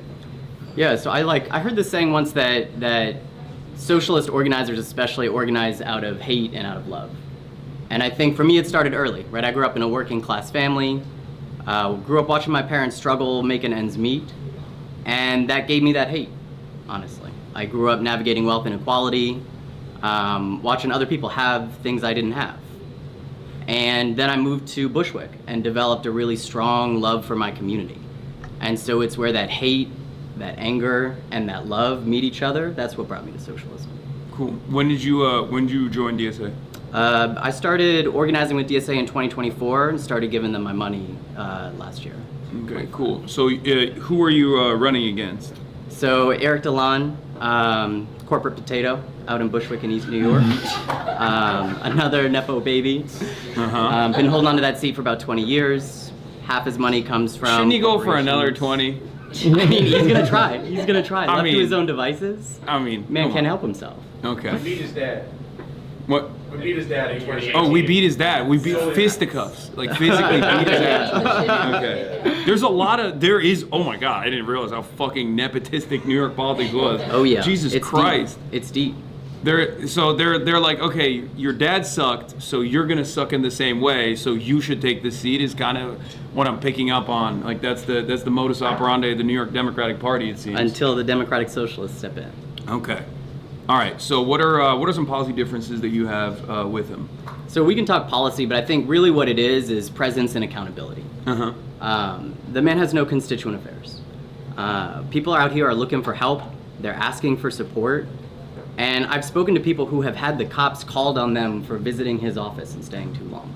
That's what people are finding in this district. That's crazy. It's wild. Okay. And that happens because of the accountability piece. Were their vibes bad? You think that's why? It might have been. I didn't try Okay. victim blaming, but when next time someone says that to Okay. me, I'll give that a go. All right. So you're not going to victim blame your constituents when they have issues. That's not the plan, no. Okay. Let's talk about ICE. Okay. They're protecting the American borders, and they're a profoundly important institution. So young, 23. 23, good age, good year. Just still going through the growing pains. Why do you want to combat ICE? Yeah, so I don't want to combat ICE, I want to abolish ICE. Okay, that's even scarier. Yeah. I want to reform. I'm a Democrat. I want to reform ICE. Yeah, that's good to hear. So that they do better mass deportations. Look, the reality is that entire communities are afraid to go outside right now. That's not normal. And that does not have to be the way that we live. We're choosing to live that way because we are propping up a system that is not working for working people. We need to abolish ICE. And, at the state level, there are things that we can and must do to put up layers of protection for New Yorkers while our federal representatives work to abolish ICE. Mm-hmm. What are some of the things that you guys can do? Yeah, so there's a package of bills that are in front of the legislature. New York for All, which would ban state and local police from collaborating with ICE. Dignity Not Detention would ban the operation of detention facilities in New York. The MELT Act would make it illegal for federal agents to mask themselves. What if they're ugly? I think there might be a carve out in the bill. Like what? Like, cause let's say you have a cold sore, you're really shy that day, you want to put. We're not unreasonable people, right? Okay. We gotta. There are special circumstances. They still want to do up. racialized deportations. Well, but no, see, now that's where you lose. They're having, it's but they want to racialized deportations. Okay. I heard you say in the last segment you're a big racist, but I didn't. But that was the biggest. So unmasking them. Yeah, so unmasking them. Access to representation was the last of the four, Mhm. which would guarantee a lawyer to anybody in New York in a deportation hearing. That Okay. package of bills represents the bare minimum that I think New York State has to act on. Yeah. Now. How many of those policy provisions is your opponent on board with? So he has signed on to one as of last week, I believe it was. Oh, so your mere presence is already, or the mere presence of socialism in New York has caused them to be like, oh, maybe we should be a little bit more woke about this stuff. Yeah, look, like I said earlier when you were talking to all of us together, right? Like, corporate Democrats go where the wind blows, and our job is to blow the wind. And we are setting the tone, and there are some folks that are going to come along, but it's too little too late. Okay. Wait, is this, your opponent's name is it Dylan? Delon. Oh, Delon? Someone in my chat said Delon illegally acquired an affordable housing unit for which he exceeded the allowable income to qualify because of his connections in the real Chat is estate showing industry. up right now. He was punished with Let's go. he was punished with a $9,000 fine in January 2015. Yeah, keep Googling, Chat. That's keep Googling. Don't stop. Do you feel like the nanny state came after Delon, who was just an enterprising individual? Like, he was just being scrappy. Yeah. But what's a $10,000 fine to someone just being scrappy? Yeah. He came back. He didn't stop. That was while his dad was in office. Yes. Oh my God. That was Probably that was made to it his own easier for him to landlord. think he was untouchable. Right. Yeah, as a nepotism recipient myself, I'm very familiar with this process. Okay, so he came on board with one of the bills. Which one was it? New York for All. New York for All. Okay. But as far as abolish ICE or any positions like that, they're. He's just not using his platform. He's silent until he takes action. So when the wind blows strong enough, you'll see some action. But until that point, you won't hear anything. I'm beginning to feel like a lot of these positions are occupied by people who are just like, no one's gonna come after it. I'm fine. I'm cozy in my spot, and I feel like that basically calcifies the rot in these institutions. For sure. There are a lot of offices all across the country, really, that go unopposed year after year, cycle after cycle.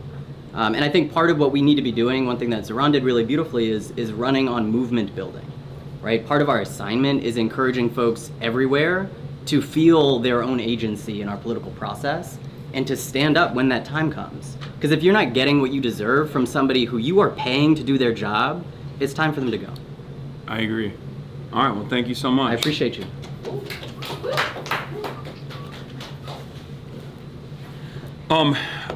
Who's next? Also, let's do in the beginning, name and what you're running for, and then at the end of the conversation, name and what you're running for as well. All right. You're so big. Oh, thank you. I'm trying to cut down. You're on like it. busting out of this shirt. I'm trying to cut down on it, but thank you. You're visiting New York? You should go shopping. I have been trying to go shopping. I got yelled at. I met a hater in the wild. A lot of fans in New York. I went to Uniqlo to go and get heat. I went to Uniqlo to get heat tech because it was so This is not cold. sponsored by Heat Tech, the most reliable installation in New York City. Okay, you're an enterprising individual as well, it seems. But basically, what I was gonna say is I went to Uniqlo and then it was so cold that I just like kept ducking into different stores in between. It's bad. You picked a really good time. Yeah, it's just Minneapolis, New York. It's just. I find it to be invigorating. Every day I'm like, who needs to go to the ocean and do a cold plunge? I'm just like going outside, feeling the brace of reality confronting me. So who are you and what are you running for? Oh, that's a great question. Who am I? I'm David Orkin. I'm running for Assembly in District 38, which is Ridgewood, Glendale, Woodhaven, Richmond Hill, and Ozone Park. Cool. And you're a workers' rights attorney. Yeah, I'm an immigrant workers' rights attorney. So all of my clients are low-wage immigrant workers, mostly Latino. And I have a very interesting perspective on the district because most of my clients are also my neighbors. I live and work in the same place, so I've really gotten to know the district through the eyes of the people that I work with. I assume the person that you're running against. You know her? No, I do not. You wanna give me a little bit of details about her? What's to say, really? Chat, could you look up Jennifer Rajkumar, 1N, and just kind of like let us know what you They find. will do that for sure. Look up some all-time favorites of mine. Look up Jennifer Rajkumar Earthquake. That's really good. Jennifer Rajkumar Vegan. That one's really good. Okay, I'm looking up the vegan one. Let's see if I. I probably didn't write the name correctly. Okay. She posted a photo that's just like a plate of mealy tomatoes and cucumbers and dinner. And if you know the statistics about how much time she spent with our former mayor, you would be asking yourself, what are you doing eating vegan dinner, girl? I'm a vegetarian, and she's not even vegan, she's a vegetarian. And I present to you my current meal, the Bean Burger, an Albany delicacy, #plant-based, #plant-powered, with a total 123 likes. This really banged on the timeline. Yeah. There's some that's not even in the Hall of Fame. Can't all be this long. That's not even the Hall of Fame, yeah. So she's a vegetarian, not a vegan. She's a vegetarian. What do you say to you immediately started smearing her? No, you asked. It's hard when you have so much material. It's not. She's, what's there to say, really? She's very closely associated with our former mayor. That's what I was trying to get at. Mm-hmm. In 139 days, she appeared with Eric Adams 151 times. Okay. I'm Turkish. I just want to reveal this. And therefore, I do have a conflict of interest. I do have a fondness towards the former mayor Eric Adams, especially because I tried to tell... He's the only person that went to Turkey and came back bald. Yeah. What's up with that? I tried to tell Zoran... I was like, if I was getting bribed by the Turkish government, y'all would know. Like, I would be like filling you would out. Have you would have a one head. Like I would down have to it this. straight across. Yeah. Bloody. You would know. But that's how you know he was in it for the love of the game. For sure. Yeah, which is the love of the game, which is Turkish Airlines. Of course. The best Well, in the I've business. heard great meals. Yeah. Not that I would know officially. Okay, so she's very connected. Yeah. So the question now is like, why is she spending so much time with the mayor of New York City when she should be in Albany, right? Mm-hmm. Like, there's. Mm-hmm. Yeah, for sure. But like the difference. A very corrupt mayor is what the fake news media presented him as when they were attacking him unjustifiably. Right, and she also just hasn't done the basics for what the district needs. I mean, the district is 50% immigrant. She only signed on to New York for All when I started running, and she knew that she had to do something. She started changing her talking points because she knows that I'm an immigrant advocate, that I've literally won hundreds of thousands of dollars in back wages for people who live in the district, that I have my neighbors are the people who are being discriminated against at work, who've had their wages stolen from them, who are being sexually harassed at work, who are being fired for no reason, and I'm the guy in the neighborhood that they go to get that shit fixed, right? And it was only until I entered the conversation that she started changing her talking points, trying to take the wind out of my sails. But we know what she's up to, which is not much. Yeah, and bean burgers. Well, I love a bean burger. So, what are some of the major policy disagreements that you have with her?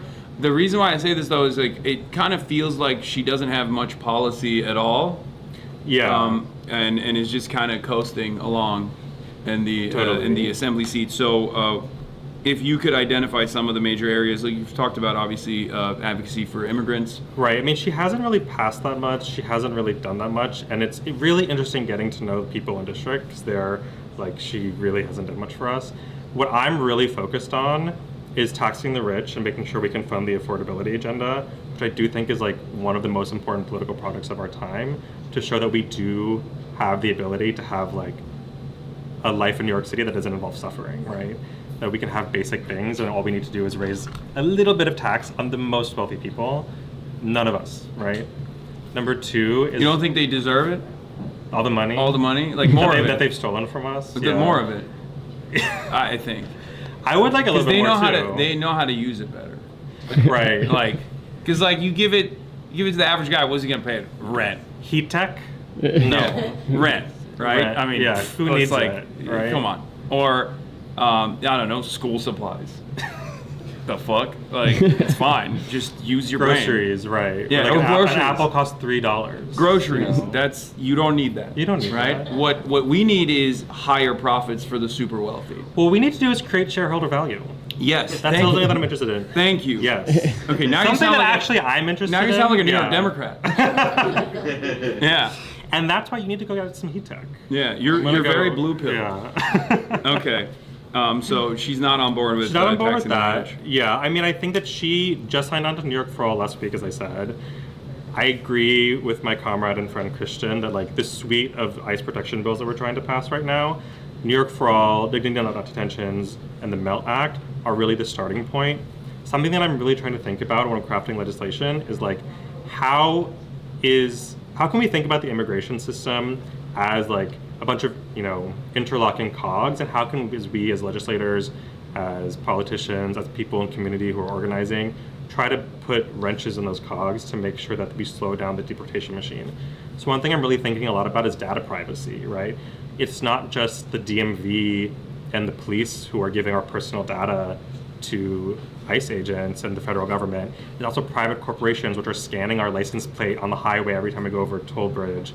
The phone, all of our phones, sorry for y'all who are on your phones right now, but they're tracking your movement and selling that to the federal government via the data brokers. So thinking about the collection of data, slowing that down, because that actually is an immigration issue. Yeah. And then the final thing I'm really thinking about is these big tech companies have redefined employment, right? You don't have a boss, you're an independent contractor.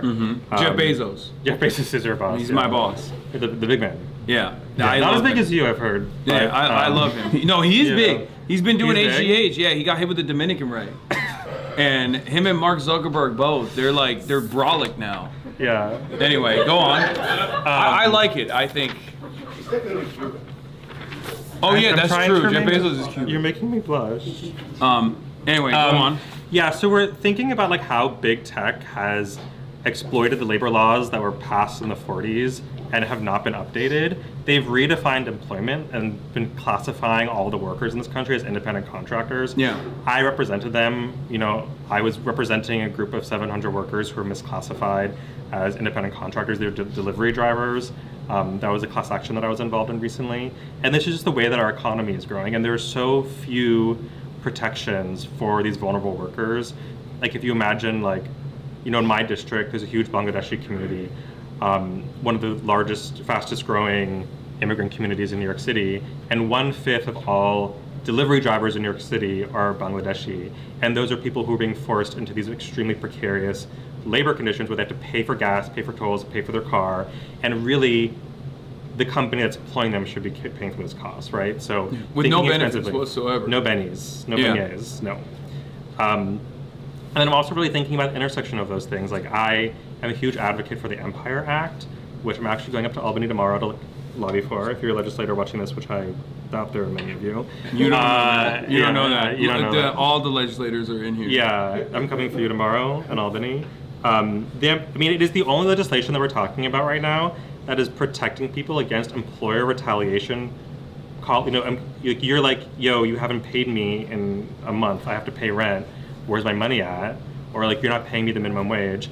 And the guy says, well, I'm going to call ICE on you because you complained, right? Like, there's no law right now that we're talking about to protect people in that situation. Yeah. And the Empire Act is one that we're trying to push forward to make sure that those people are protected. Yeah, a lot of people don't realize that, but Jeff Bezos is calling you that too. Well, Jeff Bezos is threatening you. No. Well, Laura Loomer's trying to get me denaturalized all the time. Laura Loomer's trying to do a lot of things. Yeah, but no. What I was gonna say is yes. ICE is used as a vehicle to basically keep driving wages down to the best of their ability. I mean, it's historically always been used like. People in the community are just like, I know we've been joking a lot, and I'm going to bring it down for a second, but like, people are really fucking scared right now. Like, my clients, people I'm in community with, are afraid to leave their house. I have a client, we were supposed to have a court appearance in Manhattan. He was afraid to take the train from Brooklyn to Manhattan because of the pervasive fear of ICE right now. And I went and I met him, and we took a car together because that's just like kind of the level where things are at right now. So it's like, people are going to work or they're skipping work. That's what you're seeing in Minneapolis. Really afraid, and I just feel like the disconnect between that fear that's so pervasive in our community and our representatives is exactly why I'm stepping in to try to run for office. Yeah, and this is New York. It's like, this is the history of the city is it's comprised of immigrants. Like, this is where immigrants first came in. It's the history, it's our present, and it's our future. Exactly. All right, well, thank you so much. Can you give me like a big squeeze? Sure. Do 6 squeeze. And then my friend Ruby wanted to do caucus again. Okay, caucus. That's for you.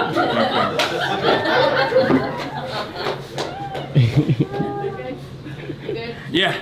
All right, I'm your last one. Oh, you're the last one. Okay, perfect. Do you need a We're stretch? making. Do you need a drink? No. Fine. We can do a walk and talk if you want. If No, you're over it. we can't because You literally can't. we can't show anything here. Fine. You want to switch seats? You're good. No, you I'm like good. This angle. I'm good. All right. Hello.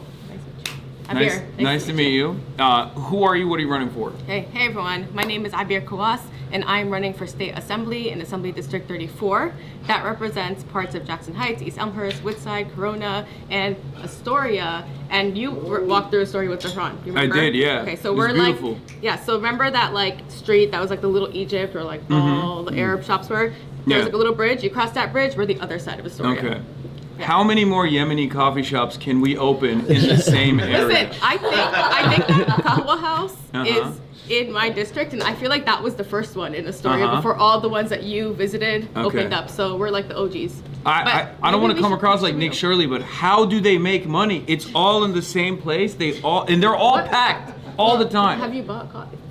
It costs a lot for the coffee. You know what Yeah. I'm saying? Like one of the things we're gonna run on is like lower the price of Yemeni chai. Okay. We're like, You're gonna lose all your small business back. No, it's equal opportunity when we're talking about that. Affordability. All right. So what are some of the things that you're running on? Also, is this the Irish flag keffiyeh? That's sick. I've never seen that before. Yeah. I'm Palestinian, and like people always pay attention to that, so I feel like I need like a rotation of keffiyehs. Yeah. So I have them all different colors. I love it. But I love this one a lot. That's cool. Yeah. So you're Palestinian. Yes. I'm a little scared when I hear that because I am. I think you're more scary to people. I love. This is true. I am. Actually, our association now. Yeah. I'm a big advocate for the beautiful nation state of Israel. I assume that you're not. What? Well, I could You tell are wearing a scary keffiyeh, which I've been told is much scarier than a Nazi armband. This is like a friendly keffiyeh, but what I can say is you're asking me like who I am, why I'm running. It's doubly scary. It's an Irish one, and those are the most anti-Semitic. No, listen. So sorry. You've been asking people what brought you all to like DSA, what brought you all to running. So, I've been involved in community organizing across New York City for a long time. I've been working with like mostly Muslim and Arab communities. But what kind of entered me into DSA is I was one of the people who was part of building building the Not on Our Dime coalition. Oh. So have you heard of Not on Our Dime? Yes. Okay. Yeah. It's so great. for those who don't know. No, sorry, it's very bad. What? Yes on Our Dime is the one that I wanted to present. No. Which is more money. We should take more money from, social funds and give it to Israel. This is like really bad propaganda. That's what. Okay, well. All right. Let's go I've back been to- trying. what do you Ever do- since Rabbi Shmuley got canceled, I've been trying to take on the mantle, and they won't give it to me. I mean, try harder. Okay. Tell me, do you know about Not on Our Dime? Should I tell you a little bit about You it? should explain what Not on Our So Dime. Not on Our Dime is a bill that was introduced to the New York State legislator. Zahran was actually the person who sponsored it on the assembly side, and then our other socialist in office, Jabari Brisport, sponsored it on the Senate side. And really what it means is that we found out that there were nonprofits across New York State that were raising millions of dollars to send settlers to go and steal Palestinian land. And we developed a bill that said, hey, that should not happen, right? Well, I what? feel like it's illegal to do that. Well, it should be illegal to do that, and I think that organizations that also get tax cuts for doing that should be shut down, and that's what the Not on Our Dime bill advocates for. And that's kind of how I entered into organizing with the DSA, and I came in through like a Palestine coalition, brought that, into the space, and it was also one of the first bills that actually brought Palestine and the Palestinian issue into the policy space. I mean, you know this.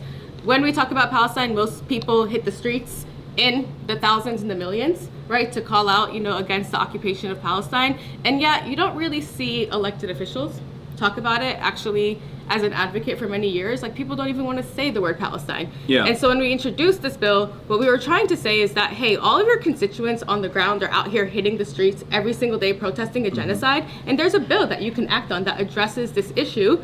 And yet we actually only have a handful of state legislators who've signed on. They're all our socialists in office. So, I think that says something, and I think it says something that people have still not signed on to this bill post 2 years and more of a genocide. And so that's kind of like what brought me into organizing, but also, I entered into all of this because I'm somebody who grew up as a working class New York kid. Grew up with undocumented parents, like parents who went through the immigration system. And so for me, I believe that when we're talking about Palestine, right, I don't just need to talk about Palestine because I'm a Palestinian. I think that it actually relates to the every single day, issues that people talk about and what our government is investing money in and not investing money in. And I think that's what Not on Our Dime represents, but it's also what I'm running on. It's actually pushing for us to invest in working class communities, people of color living in poverty, and divest from giving our money to billionaires, giving our money, people sending millions of dollars to Israel, so on and so forth. Yeah, no, absolutely. Why do you want to make buses fast and free? Well, I will tell you that. I'm a New York City kid. Shouldn't they? No. They'll compete too much. Did you grow up taking the bus? Wait, where did you grow up? I grew up in Turkey. Okay. I did. Take Oh, the you bus. have a lot of public transportation. There's a lot of I was public just in Istanbul. transportation. Yeah, so you have a lot, but you've had a day where you've been waiting for the train or the bus and it's raining and and I think that there's a lot of New Yorkers who have days like that where it's freezing like it is outside, it's raining, it's super hot, and you actually don't have enough money to pay for an alternative. You can't say, hey, I gotta wait 40 minutes for this bus, let me call an Uber. Most people don't actually have that money. I grew up with many instances of feeling really stuck and seeing people like my mom and people in my family just honestly go through really horrific experiences, right? For what? For not being able to afford a bus fare. So I think that while people say that it's impossible for us to sponsor free transportation, I actually think it's something that is really dignifying the lives of everyday people, and it's possible. They say everything's not possible, but that's why we're running, to make it possible. Okay. All right, I What love else? that. Yeah? I don't know your whole background, so I don't know if you've had to wait for a bus or you could have called the Uber. No, I mean, I grew up you could pretty. have called the taxi. I grew up pretty affluent, but I did take the bus because. Yeah, we all know the feeling. Because that's no. That's one of at least my advocacies is it's good to have public transit because it creates a sense of community. This is something that New Yorkers actually I think take for granted as well. In a lot of other places, when you now I live in Los Angeles and there is basically no public transit whatsoever. There is public transit, but it is not reliable. Yes. And reliability and I think the frequency and the routes that exist is a major component in whether you have a real robust public transit system or not. sure. We don't even have sidewalks in most places. Oh yeah, I actually have done the LA trip where like I'm like a New Yorker who didn't learn to drive till I was 30, so like I've done all the buses. But you're right, and also shout out to my district. We actually have that issue in my district where we have like very little train stations in the district, so people rely on buses. But there's also a lot of homeowners in the district who drive, and so the buses are very slow in our district. And the reason that buses go faster, we say fast and free, because one, it's freaking $3 to pay to get on the bus these days, but also when you don't have to pay, that whole line just gets on the bus and the bus moves. Yeah. But yeah, the secondary component, I think, of like being able to get, like, aside from being able to get to places with this like reliable, affordable, or even free alternative, like I said, is that you have you are mixed income inside of the public transit system because it's the most efficient version. And there are many instances in New York where, like, I will take the subway because it's faster. It's just genuinely faster to get somewhere than an Uber, and I think a lot of people don't understand that this is one way to build what right wingers like to call high trust communities, high trust societies. Is like when you're constantly surrounded by people of all different backgrounds. I think that's right. I think that a lot of other places in the country and even like outside of the country, the way that you can see class inequality is actually through transportation. Who has to walk, who has to take the bus, right? Who can drive a car. And so New York City is really special because you actually sometimes do have the millionaires that we need to tax sitting on the train with us, who are just like working class people who are just like going paycheck to paycheck. Yeah. And if it's a nicer process overall, they would much rather take the metro. Like, listen, it just, that's why or we take have the a lot buses. of people. Don't we have like the highest rate of people who like are actually like we had a lot of people voting for Zahran who are like high income. Right? Yeah. I think it's because they're riding the trains with us. You know, we're like all on the train together. Yeah. No, for sure. Or even high income people are like, yeah, man, this shit's fucked up. Well, yes, exactly. I think that you don't need to be somebody who's struggling or poor to be a socialist. I mean, you say this all the time. Yeah. You don't need to be somebody who like is struggling. You actually just like need to like believe that the government should be, you know, investing in communities, that should be providing services for communities, and like all our money is just going to private corporations to be providing public services. Yeah. And I think that's a major issue that we're trying to fix. Yeah, I want to take the profit incentive out of these necessary functions of government, because, you know, I grew up in Turkey. It's a much poorer country overall, but there was more competent governance in many respects because there was more government in general. So, like, you know, I understood the importance of having a nationalized healthcare system. There was private healthcare on top of that, but like there was at least this like robust nationalized healthcare system, free college education, and all these things that free college education, like what? I took for granted. Basically, I never realized like the importance of it until I came to America, and I was like, oh my God, this shit is awful here. Yeah.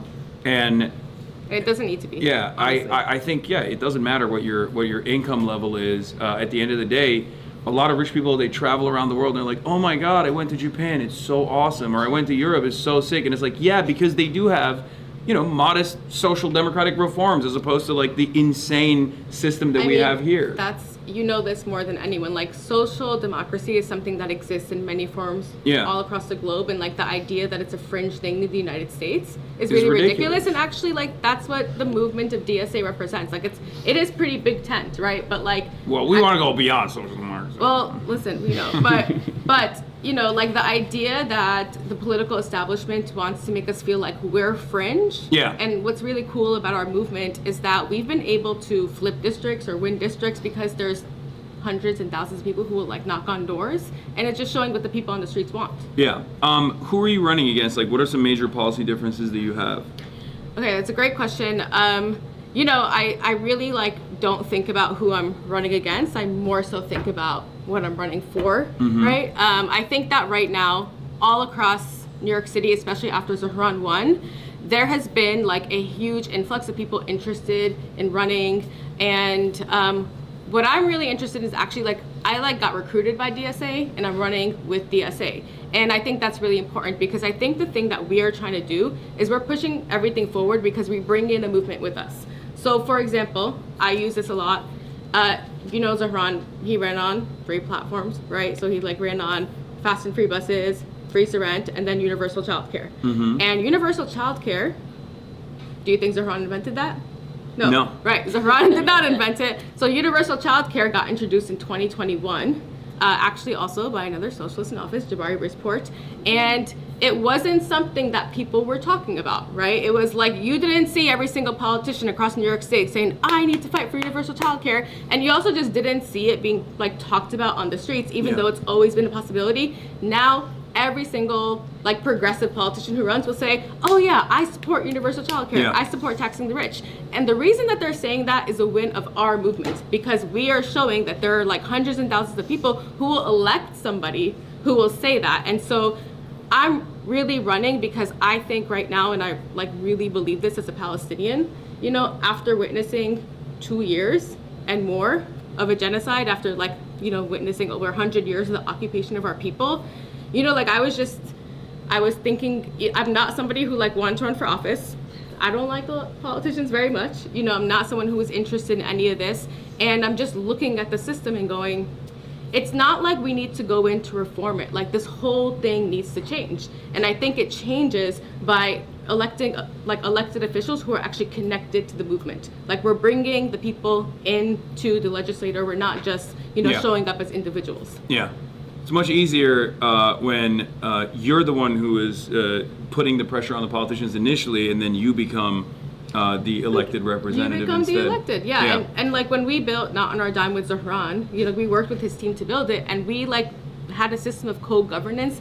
He was like an organizer who became an elected official, and you know, we kind of were like, is he still our homie? You know? But then he actually helped I think that all the time. Well, listen. If he doesn't text me back in like an hour, I'm like, oh, it's over. He's not even, he's not answering anyone's text. He's answering your text before he answers our text. Yeah, but, well, you know. sometimes. Sometimes it's like, oh, I'm too busy. Like, oh my God. I'm like, you know, I'm like plowing snow outside. I'm like, bro, like, just come shoveling. on. Don't forget your homies. Did you see how the New York Post wrote an article about how like his shoveling posture? Like that's like the level that they're on. Yeah. But the point I know New York Post very intimately. Listen. Yeah. We're in the same boat. And it's gonna be worse now.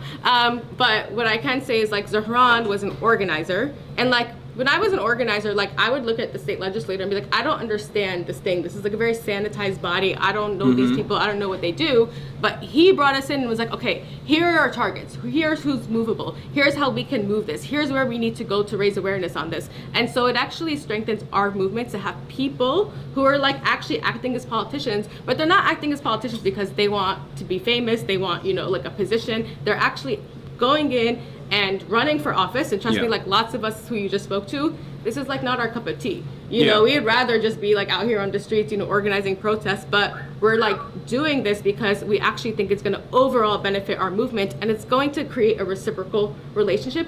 I think that's a transformation that US politics needs. Hell yeah. That was incredible. Thank you so much. You're so welcome. Yeah, let's say it again. All right. Before you go, I actually have a gift. Oh, you have a gift for me. Listen, can I put in a plug? Yeah. Take Capital 2 S, minutes of your chat. time. All right. DSA.NYC/Slate. And I want to say something about like us going into politics. I've never run for office, never wanted to, but I did learn that you have to raise a lot of money to run for office. And the reason that people go in and compromise is because to raise that money, they're gonna get corporate lobbyists and all these kinds of people who are going to give them money, right, so that they can make concessions and deals when they are in office. We are a grassroots people power movement, which means that we are funded by the people, and that's really important because then we can just be accountable to the people who get us in. We're just accountable to those who are just giving us $5, $20, $25 donations. So even if it's honestly like $5, you know, or more, like whatever it is, this is what keeps us strong. This is what keeps us from not compromising. This is what keeps us values aligned. This is what keeps us from being able to say Free Palestine in the halls of Albany. So please donate to the entire Slate. Thank you. That's what I tell my audience all the time. Is it okay I did a donation? You know, well, no, actually everyone did it. Everyone did it, right? No, okay. Of course. Hey, it's very cold out there, so we just wanted to give you a NYC DSA hoodie. Oh, wow. Hell yeah. And hat. You don't have to put it on right now unless you want to. And It's dope. Zohran. This is fire. Better New York City is possible. I think we did it though. Zohran for mayor. Okay. Bunch more in there. I hope there's a beanie in there. No beanies. We'll get you a clear beanie. We got Okay. All right. This is sick. Whoa. This is so sick. No, it's all mine. Yeah. Oh wow. Ooh. Democratic Socialist Soccer. That's our Socialist soccer Soccer league. We League. played against the Cuban delegation. We have a Oh whole league here in New wow, York. that's sick. Okay, thank you so much, guys. Thank you, sir. We All really right. appreciate this. Okay. Thanks, y'all. Just a quick note for all the single issue voters out there. There's one issue that really matters in New York. It's Midtown magic. Midtown's not just the best place in New York. It's the best place in America. It's the best place in the world. 15 years ago, Midtown was for everybody. It was for working class people. Now only the oligarchs get to hang out in Midtown. We did so well, and then he ruined. Freeze the rent, tax the rich, bring back Mars 2112, bring back buybacks. All right. Covering the thing up. Or We're gonna I got pull it. out. Awesome. Of course, yeah. Yeah. I'm gonna keep streaming. We So have. where are you watching the Super Bowl? Are I'm you on not. the oh, you're not at all? I'm not watching Hell the yeah. Super Bowl. You're not Well, I'm gonna be streaming it. Yeah. Oh, okay. Counter-programming it. Yeah. I'm gonna be counter-programming. I'm not gonna be watching the Super Bowl because the Bad Bunny is an immigrant, and I'm gonna be watching the Real America Super Bowl, Turning Point USA. Okay. I wasn't sure if you were inviting Felix and Pablo I am. over to watch. I am. Yeah. Okay. They're coming over to do that. Plans. I just figured I'd watch it with you guys, but if he's not really. Yeah, I feel bad. I thought this would be more of like a conversational thing for everybody. I know. That's and all it didn't turn out to be that way, but it was really good. It was really I productive, was I cool. think. I'm glad I came. Yeah. Yeah, that was great. Okay. You did good. Thank you. Really? In spite of my In spite of thinking it My would be really boring and unorthodox style of questioning. I think it's good. I wish people would kind of set them up to like actually get like I think feel they like people, understood that. I know, but Not my like, chat. My chat was super autistic the entire Oh, time. really? They were like, "What are you doing? Why are you? What the fuck are you doing?" Like they were freak. I would look at the About chat every what? now and then. Like for what? No, they were freaking out because they thought that I was like. They don't understand sarcasm. Yeah, they were Don't like, "Oh, even how though they dare watch you make?" Hasan Yeah. every day. They were like, "How dare you make jokes?" Oh, I see. Okay, I'm gonna go incognito. Yeah, let's Okay, do also, it. I'm gonna we call actually it. met. I'm Alex Okay, Perez. chat. We have You're going friends to, in you're going to the Yeah. death Let me. I wanted a Zoran beanie. I never got one. I'll take a Claire Valdez one. But I You know? live here. Come back. So. We can make. Was that good? Were we too intense? No, that was fantastic. perfect. You guys Yeah. were amazing. Chad loved you, by the way. I'm gonna be honest. Like I thought it was gonna be a little boring, but it wasn't. It wasn't at all. Okay. It was No, actually it was, very. like, moving. It was very good. And by the way, like my day job is I work on Mahmoud's like legal team as an advocacy person. So I'm like in a bunch of chats with you. Yeah. But this was not on my radar. I didn't think we were Yeah. gonna see you today because we've been like talking about other. Yeah, I'm seeing him tomorrow. Are y'all see them? Yeah. At 7 p.m. I'm gonna see Mahmoud tomorrow. We're gonna be hanging out. Well, I know that, but I didn't Yeah. No, of course promoting Thank you for coming through. it. Of course. Shall we? Yeah. Yeah, we shall. I'm just gonna. Awesome. For sure. Actually, I can't though. See, that would have gotten me. That would have gotten me. I'm not risking it. Everyone warned me. Yeah, he like cornered me. He cornered In the me dark at place now, chat. No, he cornered me This is at what the fucking happens. election night party and the after party, and he's like, "Listen, we got a Always slated be candidate." closing, dude. Yeah, and everyone after we talked, everyone was like, "Listen, he can be a little intense, but he's a really good organizer." That's how it gets done. But no, it is how it's done. Yeah. Usually pretty casual. That'll be a pretty intense moment in my life. Yeah, I mean election night victory. Yeah, my man was wheeling and dealing at the election He was night like, I after just took party. power. All right, Hasan, you're doing this. Yeah. And Zoran, you're doing that. Apparently there is Yeah. a meanie in the bag somewhere. Oh, there is? Hell yeah. I'm not sure. I'm jealous of the Ian Huntley shirt. That's great. Let's see. The You want Huntley. you want some Yeah, of this? what do You I want get? some of this drip? You get nothing. Okay, I don't give my workers anything. What are you crazy? What am I, a socialist? Oh yeah, the groundwork Labubu. It did break. And then we are making new. That's caucus. No caucuses. Can I have one of these That's things? the caucus Labubu. Okay, well don't. Oh, I don't. Thank They're all gonna be you. so big. I don't want to steal this because. Are you ever gonna wear Ian's shirt or can I steal it? It's a large. You can take it. Yeah, It's the okay. only Labubu that we have. Yeah, you gotta He's work running it. in my district. What do Oh I really? get? Oh well, you're gonna. I'll be wearing it while Anyway. canvassing. Oh yeah. What is this? It's a murder. So they have safe passive sleep guideline? I want definitely the soccer Yeah, shirt. the soccer shirt's cool. I want the hat.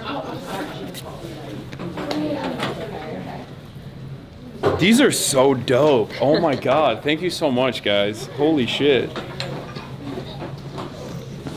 And we got the DSA beanie. Let's go. Okay. Because I got this random beanie at a restaurant because it was so fucking cold. I was with Noah. 2XL, and I was like, I this might as will well. fit you, unfortunately. I'm shocked they're making 2XL. NYC for DSA DSA. lifting chat. We can arrange a gym 2XL. trip. We do Oh that yeah, for that'd be folks who great. come down. I would love to do that. I would love to do that. That would Dude, be you awesome. you should have somebody who really needs fundraising, like just go to the gym with Hasan as like a fundraising outing. Summer Candidates Forum could be working. I won't attend that one. Oh, you mean Zoran? He's my friend. Yeah, he's frail. Let's be real. Unfortunately, I mean, I think he's in remarkable shape as a walker. Yeah, he's. It's a different type of you know, he's more cardio focused. It's fine. Okay, Chad, you're going to the dark All right, place now. Let's do it. I was going to say go. Oh yeah, make sure.